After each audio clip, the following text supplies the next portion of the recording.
morning, and welcome back to Thompson Hine's Coffee Chat series. My name is Cassandra Borchers, and I'm a partner in our investment management practice group and chair of the blockchain and cryptocurrencies group. Today, we will be discussing the essential insights for investment managers on mastering QPAM exemption changes and we plan to provide an in-depth analysis of the recent modifications to that QPAM exemption, a critical component for investment managers and entities such as private equity funds and collective investment trusts. The Department of Labor has finalized amendments to a key ERISA prohibited transaction exemption widely used by asset managers for the past 4 decades. The exemption allows qualified professional asset managers, or QPAMs, to engage in many routine transactions that ERISA would otherwise prohibit. So joining me today is Brian Gage, Senior Counsel in the firm's Employee Benefits and Executive Compensation practice. He has over 30 years of experience and knowledge addressing ERISA issues. He reviews the ERISA investment aspects of all types of pension plan investments, including private equity funds, collective investment trusts, and securities lending arrangements. We're hoping that today's discussion will be interactive, so if you have any comments or questions, please enter those in the chat box, which is found in the lower right-hand side of your screen. We will address the questions throughout the program and promise to follow up on any questions that we don't get to during our time together. This is really scheduled to be a 30-minute session, but we have extra time, so if we need to go over, we certainly can. So I also note we actually have a wide spectrum of participants, from very large institutions to smaller investment managers, both attorneys and non-attorneys who have dialed in. And with that, Brian, why don't you go ahead and tell us a little bit more about yourself and your practice? Yes, be glad to. Thank you, Cassandra. Yes, Brian Gage is my name, and I'm in the Employee Benefits group. I've practiced a long time, focused really on retirement, 401k plans. I don't do executive comp. I don't do welfare benefits. And over really the last 8 years, I've had a growing practice in the pension investment work. Basically, this year, I'm probably tracking close to 50% of my time is just reviewing pension investments, basically reviewing private equity agreements, negotiating collective investment trust agreements, standard outsourced chief investment officer arrangements, investment manager agreements, and even something like securities lending or foreign exchange transactions. And so one of the questions always the corporate people ask, or why do you need an ERISA attorney to look at all of these? And primarily it's because of the structure of ERISA, the federal law that governs this area, is that it basically prohibits any transaction between using plan assets and basically any party related to the plan. So for example, let's just pick the 2 biggest names. You have Fidelity as a record keeper. You have BlackRock as the investment manager of plan assets under the plan. And BlackRock, with the plan assets, wants to do a counterparty transaction with Fidelity. Well, that's a prohibited transaction because Fidelity is a party in interest to the plan, and BlackRock is using plan assets to engage in a transaction with Fidelity. So that's prohibited unless there's an exemption. And that's the structure. You always have to usually you have to find an exemption to come within it. And so that leads to almost all these areas. There's a variety of exemptions, but in each of these, little pockets of things, there's important rules and exemptions. And that's really where I love to focus my practice. And it keeps growing. I like it. A lot of collective investment work lately, private equity. So, but also these QPAM questions that are brand new. It's been around a long time, but now we have a re-interest in it because of the new changes. Right, and those changes just became effective this month. I guess about a week ago, approximately, maybe a little bit longer. So also I would say Brian is really my go-to on any sort of ERISA questions and reviews for a lot of our clients.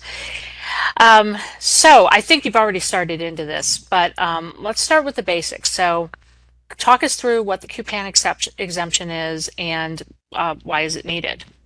Yeah, so the why is because certain transactions would be prohibited unless you have an exemption, and there are a variety of exemptions. So the QPAM isn't the only one. It's just one exemption that can be available for a variety of transactions. And the key part there is it's viewed in the marketplace as a special one. It's the gold star, it's sort of like a badge of honor. I'm a QPAM, and it's marketed in a sense for a lot of it.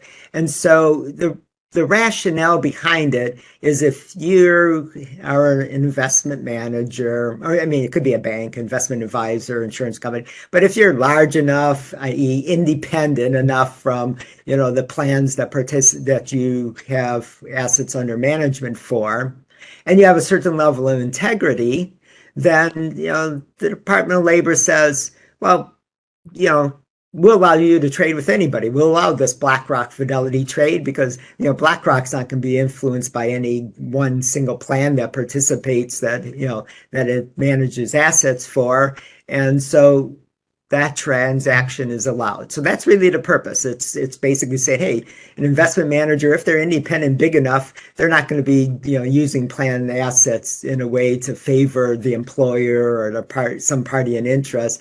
They're going to be out in the marketplace. And so that was the key theory behind the QPAM exemption and why it was originally adopted and allowed. Great. So we already touched on this as well. It has been around for a long time. So I mean, what's driving the changes now? Why is this being updated?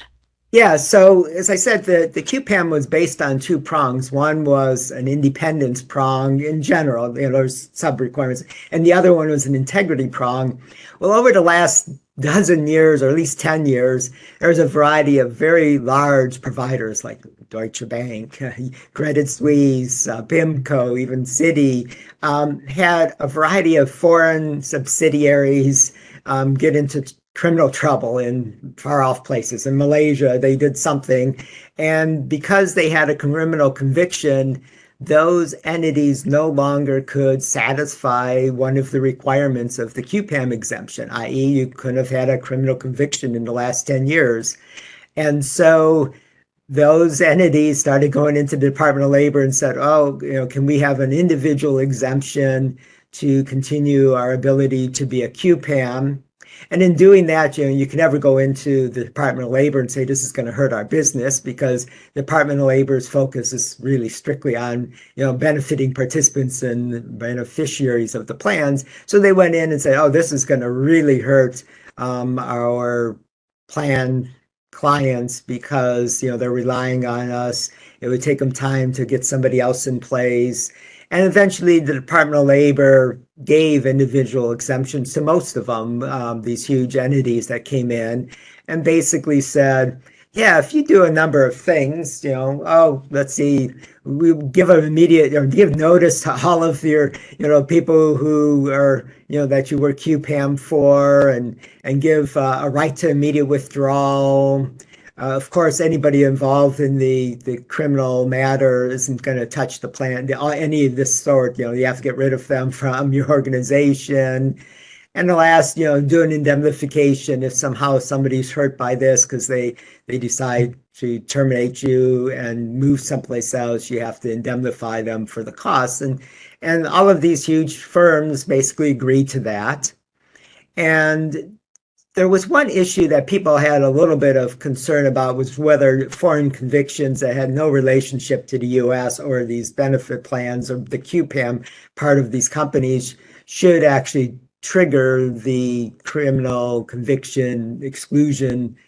And at the very end of the prior administration, they came out with the Department of Labor, a different side of it, not the exemption side, the advisory side said, oh, no, that really shouldn't be something that triggered it. And the new administration said, no, we're going to make it really clear. And for a couple of things. One, they wanted to make it clear that foreign convictions are convictions for purposes of this, requirements for the QPAM exemption. So if you have a foreign conviction, you're not going to be a QPAM.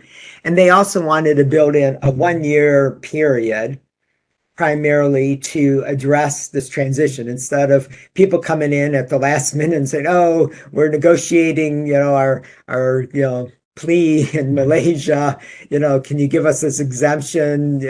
And so instead of having the time pressure, the Department of Labor's key focus was in aiming at, here's a 1 year period that basically built in those 4 requirements. If you have a criminal conviction, basically you have those 4 prongs, is that you have to give an immediate withdrawal right. You're going to be giving notices to people.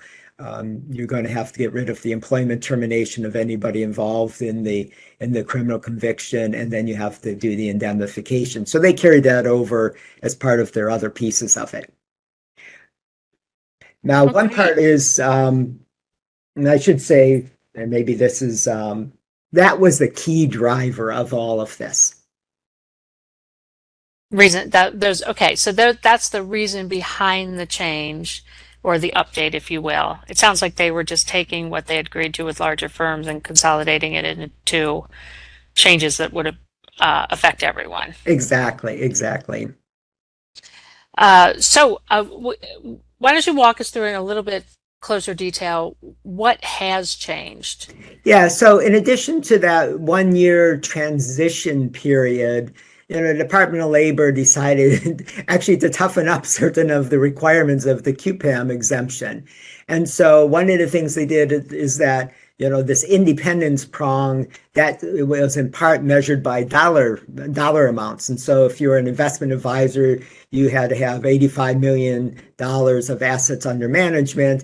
And they said, well, that was established 40 years ago, or, maybe bumped up sometimes. Let's bump it up and make it a permanent COLA built into it.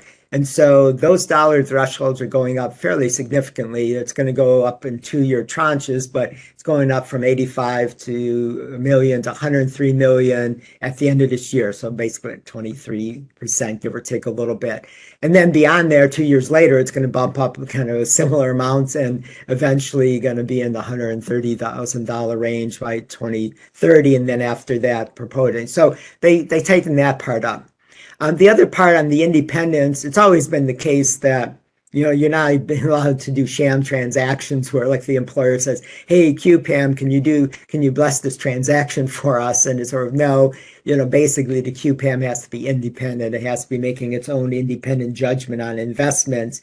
And so the Department of Labor tightened up some of the language there about initiating, it's basically transactions are supposed to be initiated by the QPAM.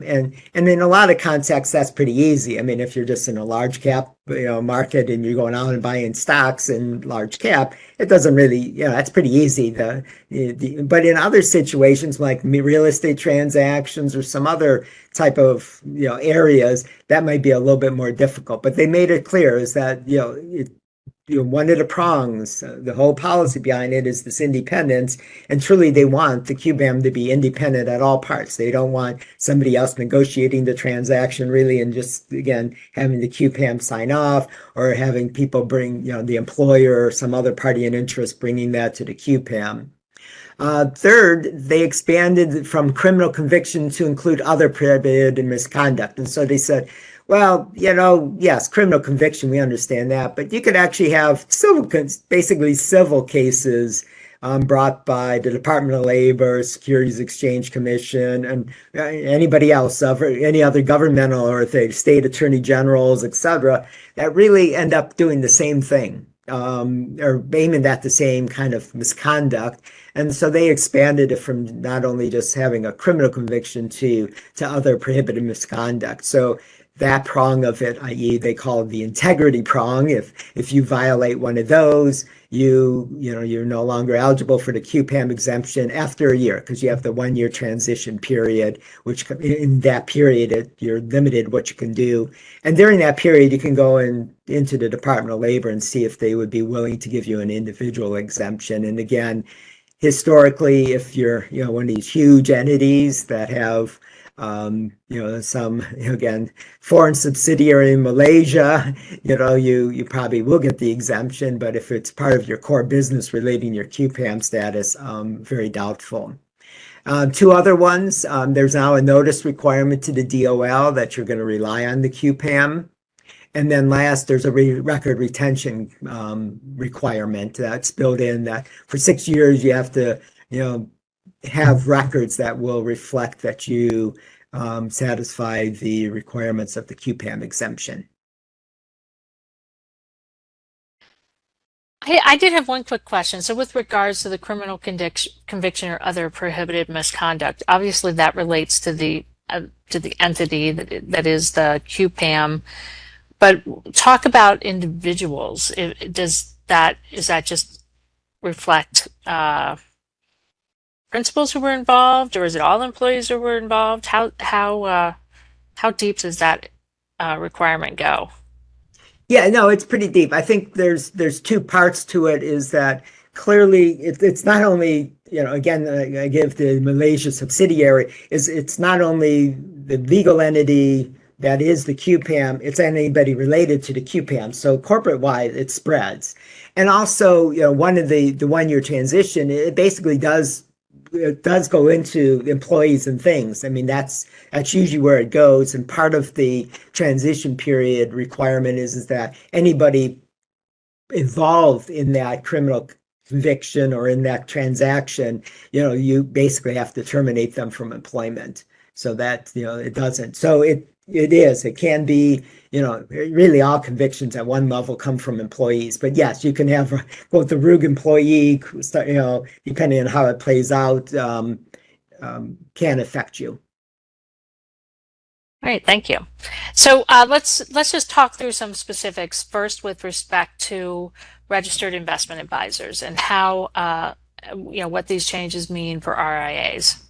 Yeah, so let's start with the easy one. If you don't have pension assets or you're not a registered investment advisor over those, this means nothing to you because ERISA is not going to apply to you. So that's always an easy one. The second one is if you weren't a QPAM before this, you had less than $85 million of assets under management. Well, these changes again mean nothing to you because you would be having to either structure your business so that you don't enter into prohibited transactions, or you satisfy one of the other exemptions. And the other one is the mere service provider exemption is a main one. So for you, maybe you're hoping to get to QPAM status. It's just bigger or more difficult. Then you have the group between 85 million and this 103 million by the end of the year. This gives you a little bit of heartburn. You have to think it over. I mean, if you actually were repping that you're a QPAM, you need to create a game plan as far as what you're going to need to do, because you can't make that rep come the end of the year, and you probably have to go out and change your agreements if they were in it. You'd also have to try to create a game plan as far as talking to your clients and try to assure them that losing your QPAM status isn't the end of the world. You have this other exemption to rely on. You can do some kind of comparison between the methods, and depending on how what your business is, the particulars of the kind of investments, the other one is probably just as good, or for the most part is just as good. You just lose your little gold star to say that you were marketing a QPAM, and again you would have to change your marketing materials. So for that one, that's the last thing is you can do really well and increase from 85 million assets under management to reach the new threshold, but that would be fairly significant growth in a short period of time. So that group has, and this is huge for them. Now, for the people who are already QPAMs, one of the question is, well, what does this mean? I mean, are these changes significant enough that people are going to move away from being QPAM or not? And I think the two things that tell me, for the most part, I don't think people in general are going to be moving away from QPAM status anytime soon. And so the first kind of anecdotal is recently one of these huge entities who's going through an individual exemption. Basically, it was published just recently in the Federal Register. Sent a mailing to all their clients, and basically the mailer said, yes, we're got an exemption with the DOL prospectively from this year forward, but we have a gap period of 1 year. In which we still are trying to get a retroactive relief from the Department of Labor. We don't have it. But in the meantime, we're going back in our records and searching, And so far, we haven't determined that we've had any prohibited transactions that aren't otherwise exempt, because we found that probably the mere service provider exemption or some of the other exemptions covered all of our transactions.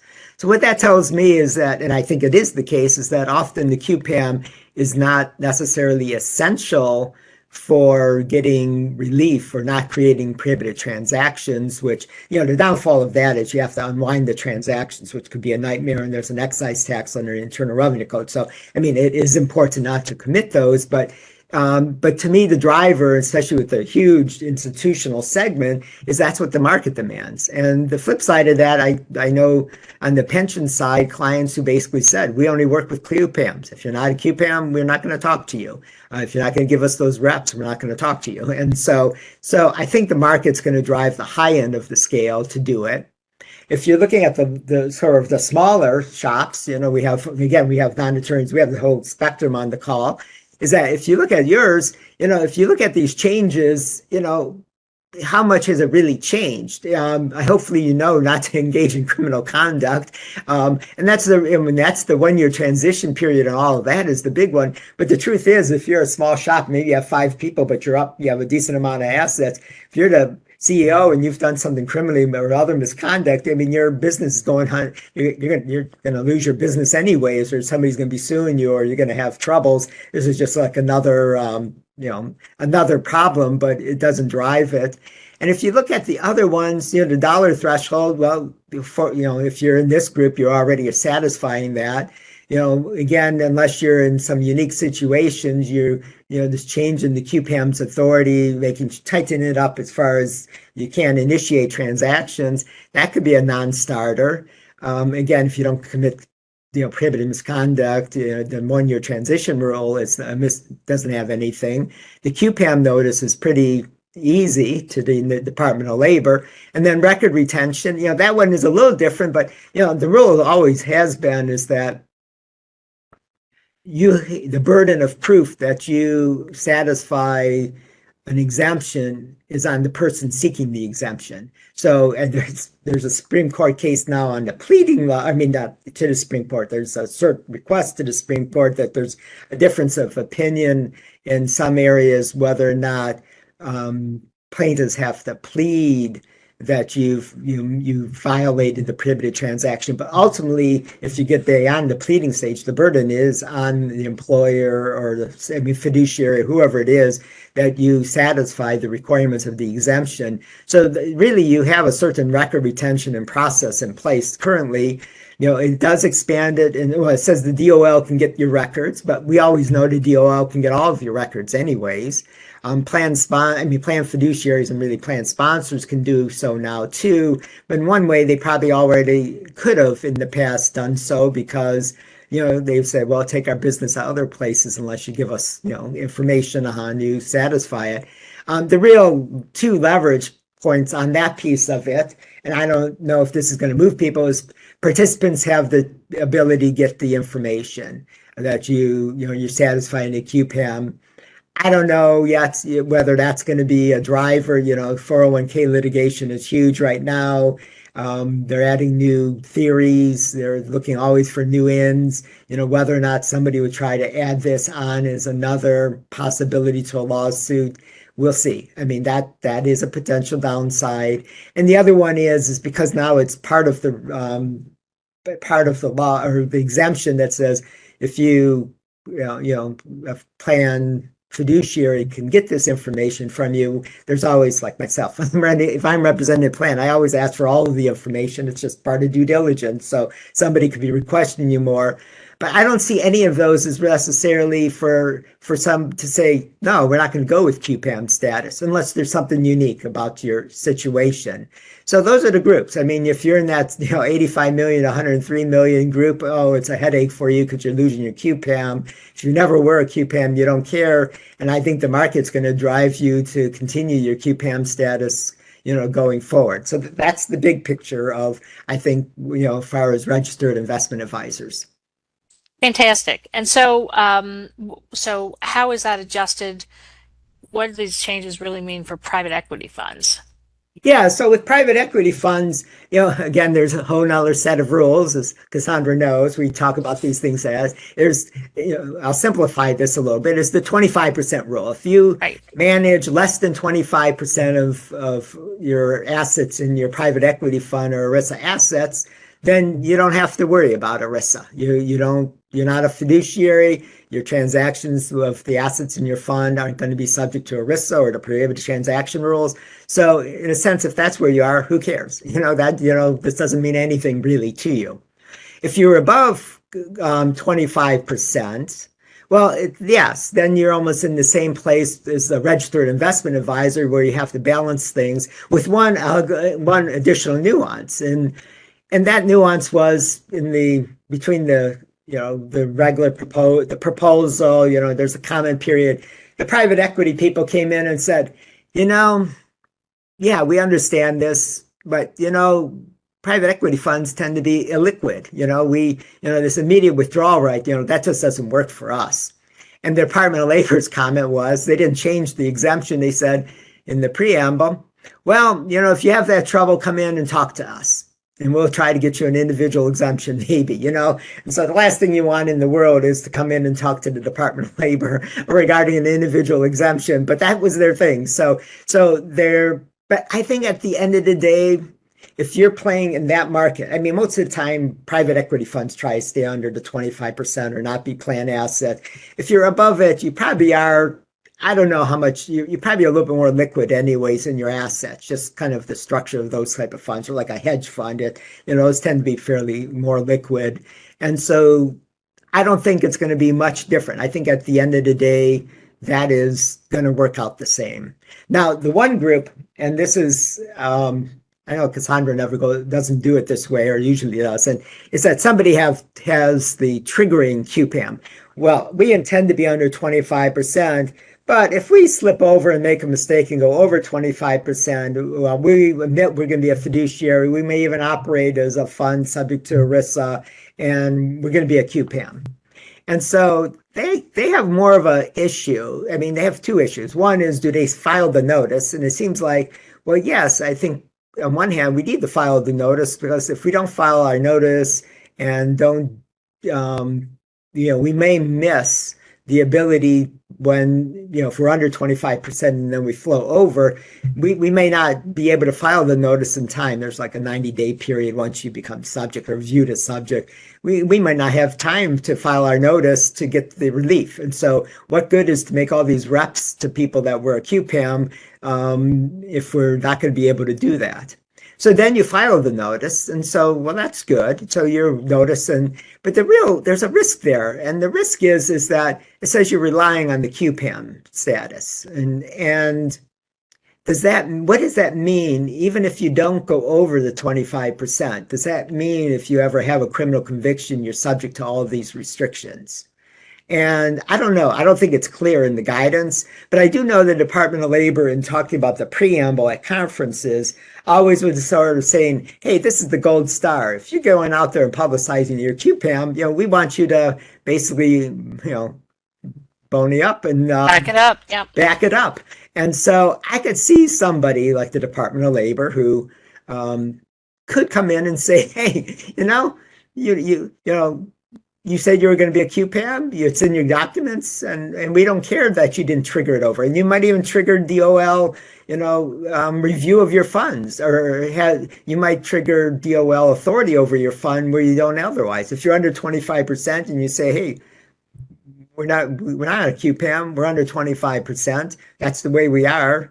DOL, you have no authority over us. It may change if you give that one notice to the DOL. So I think that's the group. It's a little sliver again, not a group, in the sense of strategy, that's really going to play out in people wrestling with this. And what do? Can you change your prior funds, or you wait to the next generation? It's coming up 4 or 5 or whatever number most of these funds are. Do you switch your tactics in the next generation? And I think that's going to be interesting how that plays out. I mean, that's the rub. Yeah. And I think the point there is you need to be very cautious and intentional about all of your reps with respect to anything, well, everything, right? But in particular, ERISA, be really careful about those. Yeah, absolutely. Yeah, and you have to know what your document says. Hmm.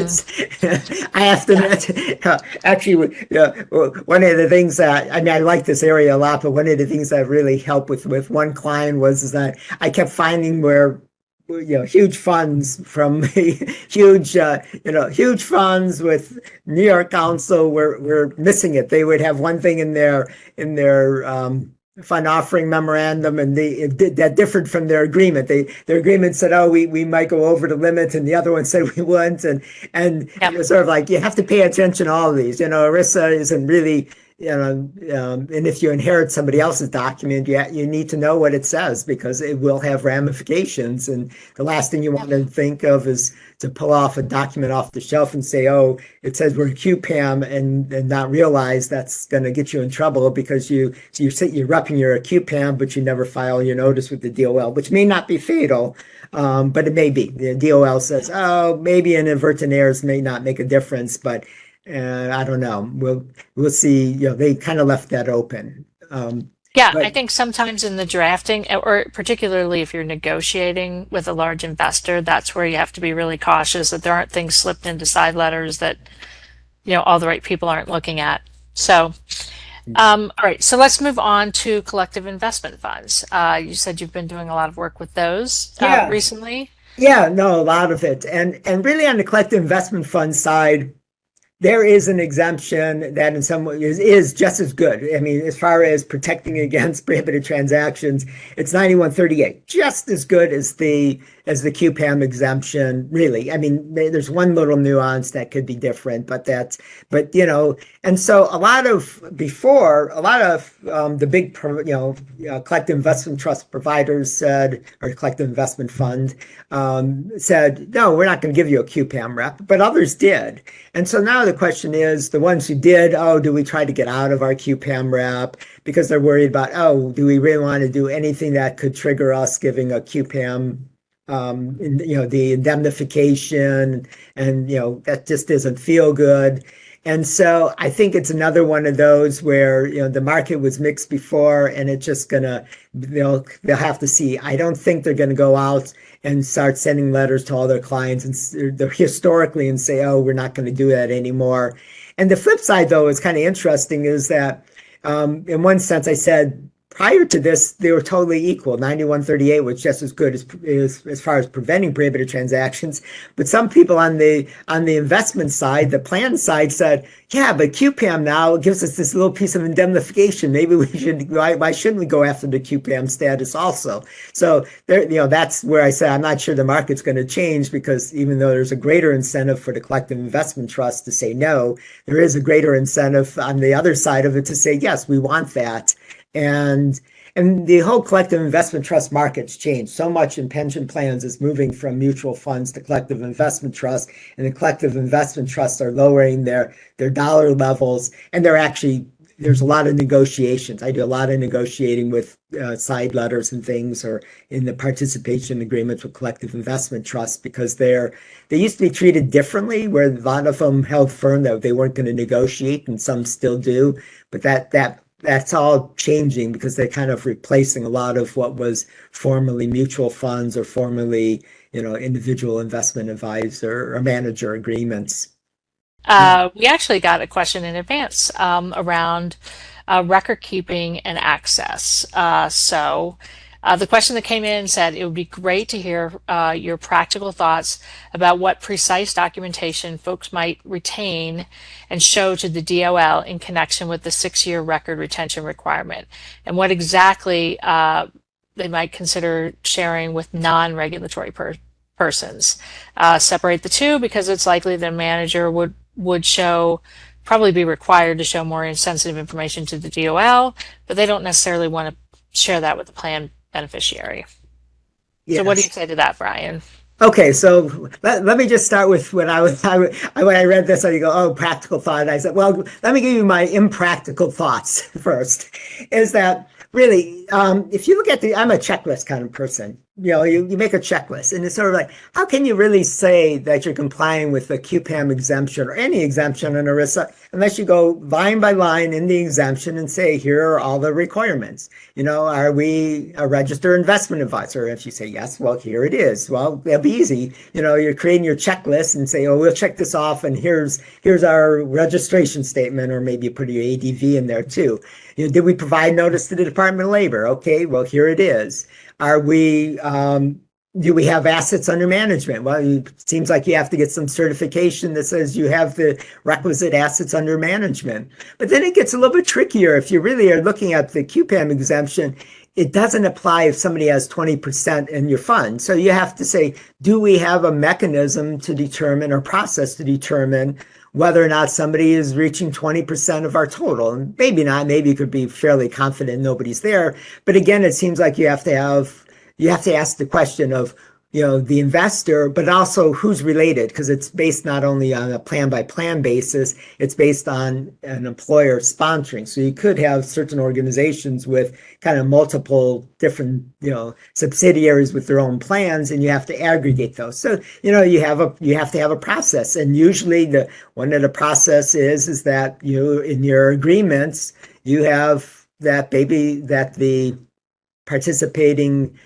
plan reps that it's here's all of here's who we are, and here's all of our related assets or entities that are investing into your entity. Then we have the requirement that the QPAM does not apply to transactions with the party that appoints the QPAM, the party that negotiates the terms of the QPAM, or a party that can terminate the QPAM, or related entities. So what does that do? Well, it seems like you have to have a process to say, and again, usually the start of this process is you ask as part of a rep that says, tell us who is responsible for appointing us, terminating us, and negotiating the terms, and who's defined as related under the exemption for that. And then you have that.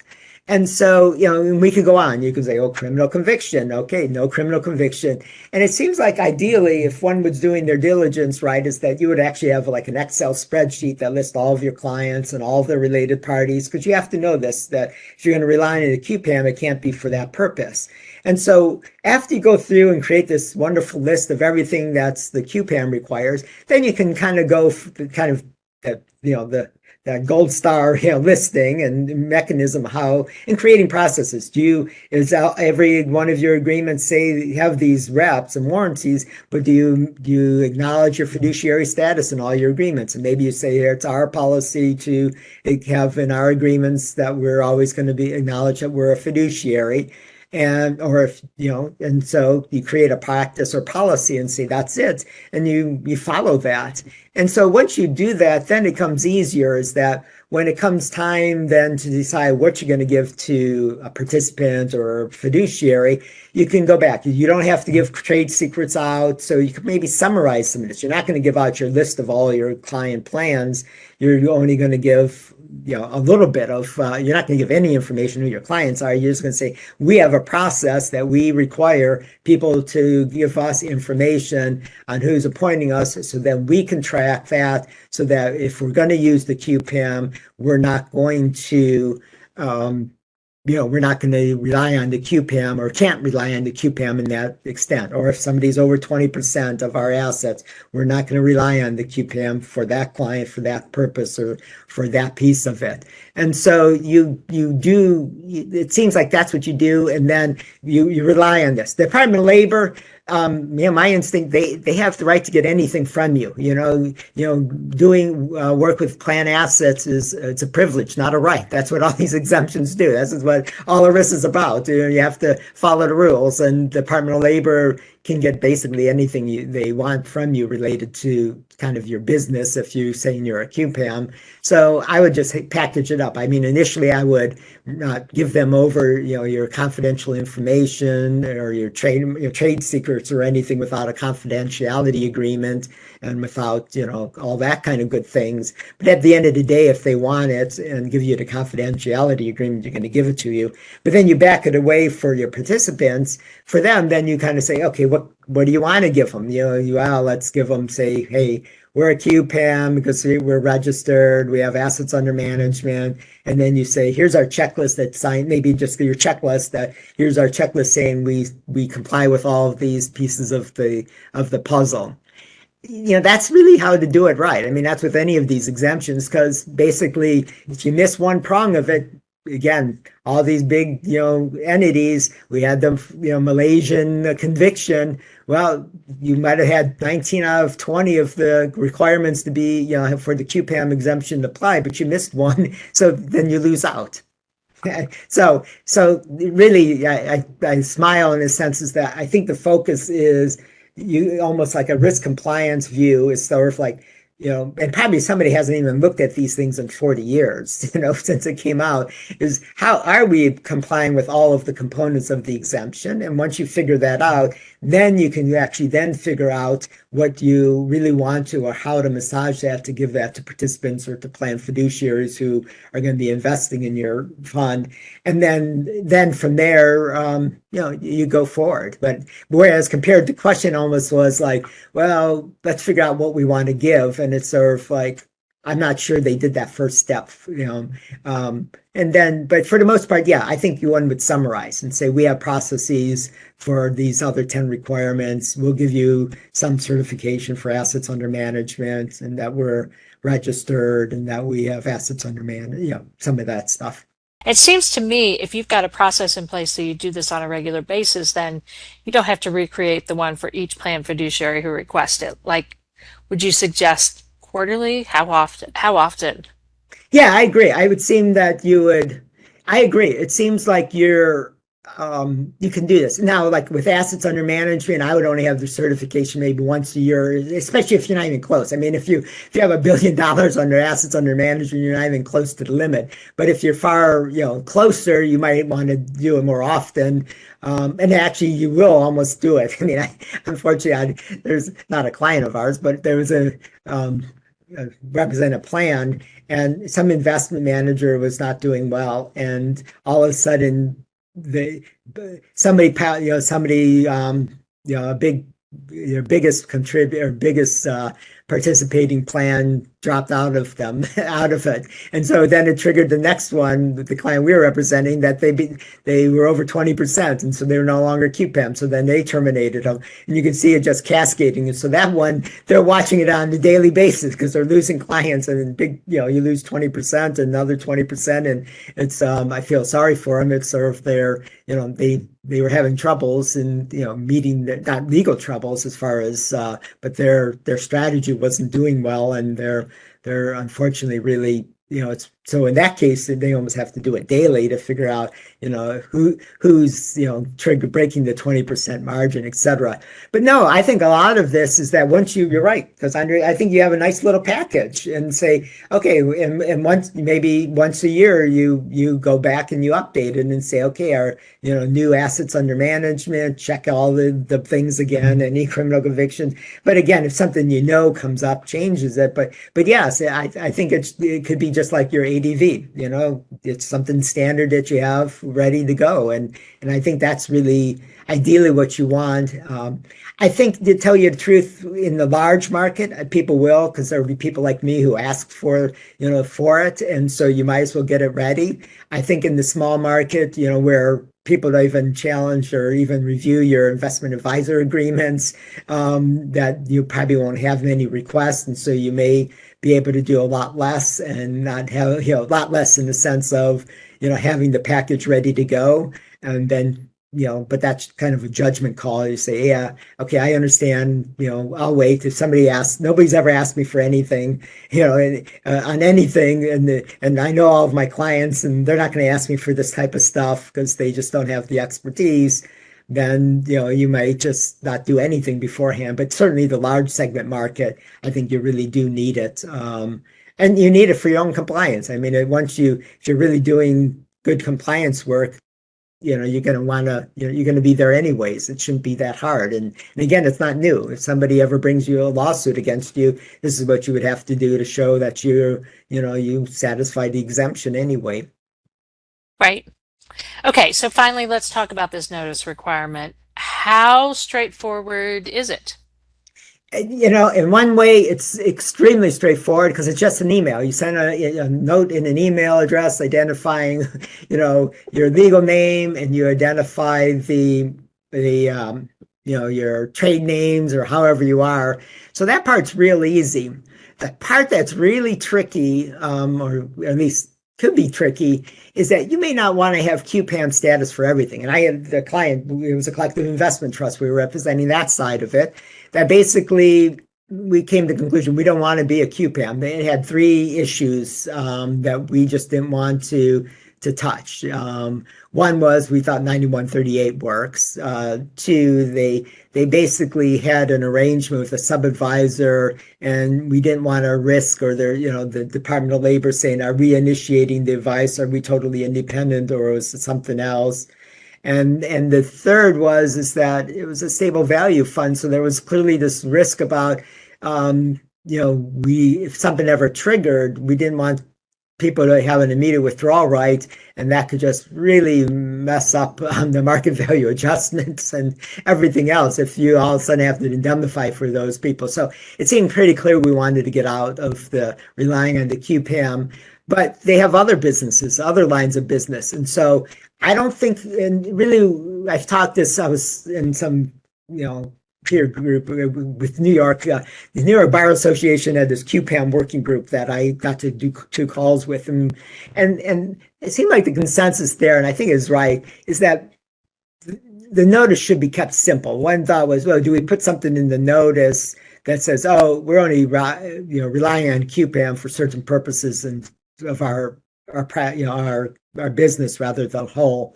And it seemed like that wasn't the right route. If you had some issue, it seemed like you would go directly to the exemption people, not this kind of more just, one sentence, they're going to create a list and publish it, who's QPAMs.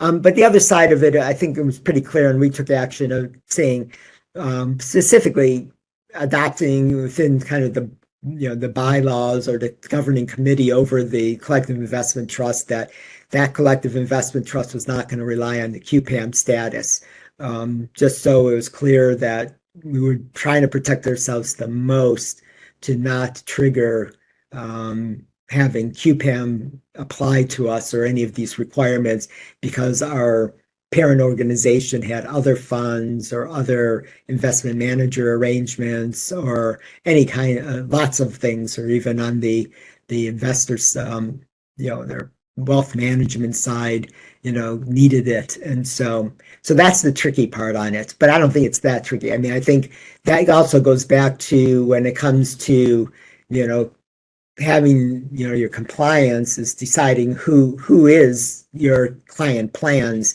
who will get the benefit or potential benefit if one of these things occurs, i.e. somebody needs to be a client plan to be able to get the documentation. Somebody needs to be a client plan to get the benefits of the 1-year transition rule. So, it plays into that. It's good to give some thought to that if you haven't, if you're, again, a larger organization, and again, a smaller organization might not have that issue, but you may. I mean, again, private equity funds, again, maybe you have a hedge fund that you manage that you want QPAM status, and then you have a private equity fund that's under 25%, if it's under 25%, it shouldn't be subject to ERISA assets. But again, one of these things, if we accidentally go over 25%, we maybe want to make it clear that that fund or no other fund is subject to QPAM. All right. Brian, thank you very much. Unless there are any questions, that really concludes our chat for today. As mentioned, we will have future coffee chats around this topic. There's another one coming up with respect to ERISA. We will make sure that you all receive invitations to those programs. As additional details we shared once those dates are confirmed. We want to thank all of you for attending today's program and extend a special thank you to Brian Gage for sharing all of your insights. That was very helpful. When this webinar ends, you will all be prompted to take a survey providing feedback. So thank you again, and everyone have a great day.